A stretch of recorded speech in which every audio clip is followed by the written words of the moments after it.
अस्सलाम वालेकुम व्यूअर्स, खुश आमदीद to another exciting episode of our Urdu language series.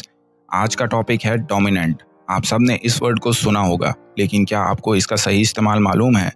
आज हम इसे एग्जांपल्स के ज़रिए समझेंगे और फिर हर एग्जांपल के बाद मैं इंग्लिश में उसका इस्तेमाल भी दिखाऊंगा। तो शुरू करते हैं। सबसे पहला एग्जांपल है राज। जब कोई चीज़ या शख्स किसी चीज़ पर पूरा कंट्रोल रखता है तो उसे हम डोमिनेंट कहते हैं। जैसे कि एक राजा अपने राज में डोमिनेंट होता है। The king was dominant in his kingdom, making decisions that shaped the destiny of the realm. दूसरा एग्जाम्पल है जोर।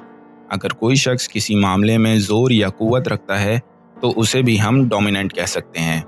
जैसे कि एक लीडर अपनी टीम में डोमिनेंट हो सकता है। The team leader was dominant in decision making, leading the group with authority and power. तो ये थे कुछ एग्जाम्पल्स जिनसे आप समझ सकते हैं कि डोमिनेंट कैसे इस्तेमाल होता है। उर्दू में इसका इस्तेमाल बहुत मुख्तलिफ तरीक़ों से होता है और ये हमारी ज़बान में एक खूबसूरत और मजबूत लफ्ज़ है। अगर आपको और वर्ड्स के बारे में जानना है तो हमारे चैनल को सब्सक्राइब करें और हमारे साथ जुड़े रहें। शुक्रिया। मुझे उम्मीद है कि आपको ये वीडियो पसंद आया होगा। अगर आपको कोई स्पेसिफिक वर्ड समझना है तो कमेंट्स में ज़रूर पूछें। हम मिलेंगे अगली वीडियो में, तब तक के लिए अल्लाह हाफ़िज़।